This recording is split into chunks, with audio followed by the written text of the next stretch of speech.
Hey guys, Freddy here. Welcome back to another rules breakdown, and this time I'm going to be looking at Star Frontier's Alpha Dawn. Now this came out from TSR in 1982. Now this is the front cover, but inside the box there was the basic game and the expanded game.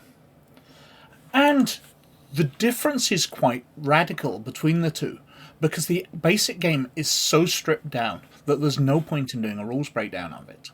It uses the exact same rules, but there's no skill rolls, there's no advancement or anything like that.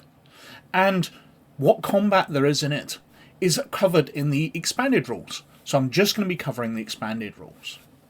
Now, as sample character, there's the boxed Crash on Volturnus Adventure, and back towards the back there is these pre-rolled characters.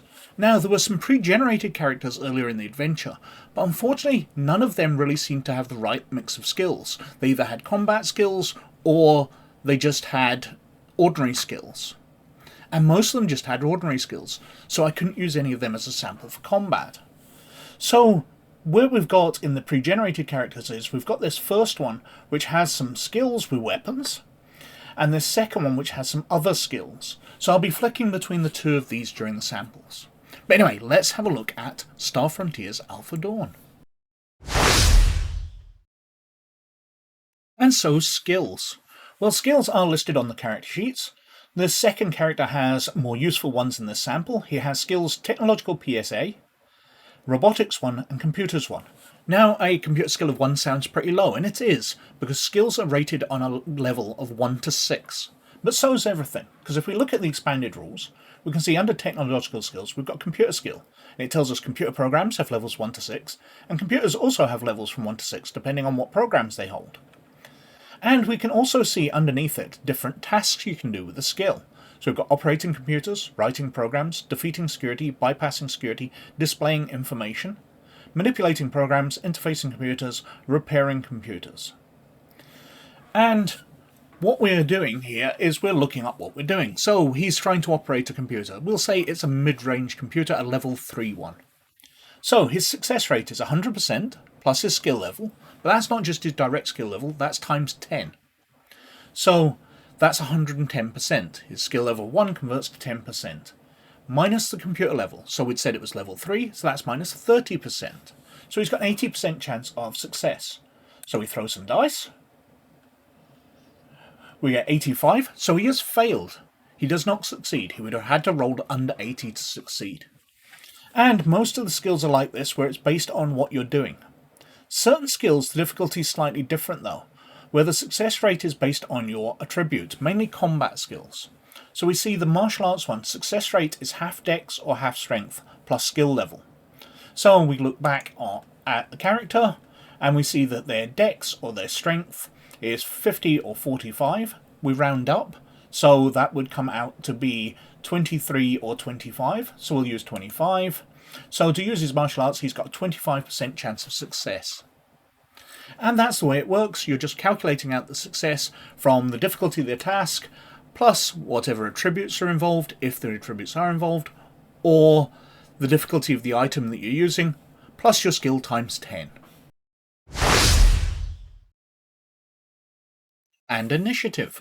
Well, it's dealt with on page 21 of the expanded rules, although it works the same way in the basic game. And what you're doing is rolling 1d10 and you're adding your initiative modifier. So looking at character here, the initiative modifier of this first character is 6. So we're rolling a d10, adding 6, and if you get the highest, you go first. It's as simple as that. And so combat. Well, combat's dealt with on page 21 of the expanded rules, under expanded combat. And basically you're rolling, it's got detailed here, half your dexterity plus 10% for each level of skill your character has with that weapon. So going back to the character sheet, we can see that the character has a dexterity of 55, and they've got one skill with beam weapons and gyrojet weapons. Well, we'll deal with beam weapons. So his dexterity is 55, half of that comes to 28, rounded up. And his beam weapons of 1 takes it up to 38. So he has a 38% chance of success. However, there's lots of modifiers here. You know, we've got appropriate range modifiers. So if things are at extreme range, you get minuses to your skill. You've got movement modifiers based on the target. If you're in a moving vehicle, if you're riding, if you're standing still and aiming carefully, if you're firing a burst, there's all modifiers to that. But we will just roll against the basic, so it was a 38% chance of hitting. We throw, we get 17, so we hit. And it's as easy as that. And damage. Well, damage is based on the weapon that you're using.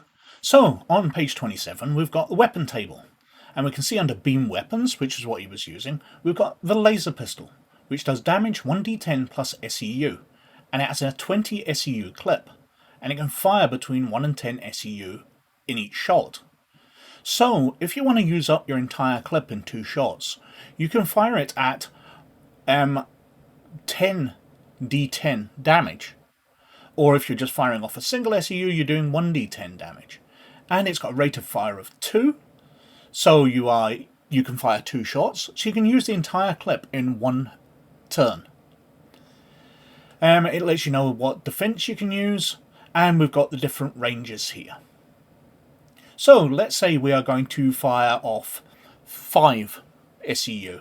So we're going to be firing 5d10. So we'll clear that. 1, 2, 3, 4, 5. And we throw. And we get 26. So we've done 26 damage. But what does 26 points of damage actually mean? Well, first of all, you've got to bear in mind that you can reduce it for certain weapons. So on page 28, we can see that you can do an avoidance roll for certain weapons, especially stun weapons or grenades. So for an electro-stunner, if you were hit by that, you would roll your current stamina or less. If you made that roll, it would have no effect. Whereas grenades or incendiary grenades, you'd roll under your reaction score or less, and you'd take half damage. But this was a laser pistol, so neither of those count. But you've got types of armour as well. So we've got the type of damage it was doing was albedo.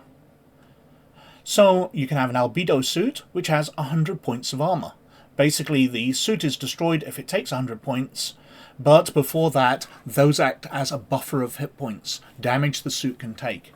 And albedo screens have a number of energy, and they can use these SEUs to reduce the damage, rounded up. So, uses a number of SEUs equal to 1/5 the number of damage points caused by the beam, rounded up. For example, absorbing a beam that caused 11 damage points would use 3 SEU. We've got other types of armour here, skin suits, inertia screens, Gauss screens, sonic screens, etc. But none of those count. The person we were shooting had no armour, let's say that. So we've done 26 points of damage. And that comes straight off their stamina. So the first character here, the human, has 50 points of stamina. He's taken 26, so he's down to half. And what does that actually mean? Well, going back to that page, it mentions that if you're taken down to 0 hit points, you die. It's as simple as that. When you're dead, there's certain technology which can hold you on, so you don't pass away completely, and you can be taken to medical facilities. So death doesn't necessarily mean total death in Star Frontiers. You can be brought back. There's also things here where shock and unconsciousness, when the roll to hit in combat is 0, 1 or 0, 2, the character is immediately knocked unconscious for D100 turns. We've got variable power settings, and we've got burns, which can, if a character suffers damage from burns more than half their stamina score, the character is completely incapacitated and unable to do anything until treated at hospital. Wounds caused by lasers are not burns.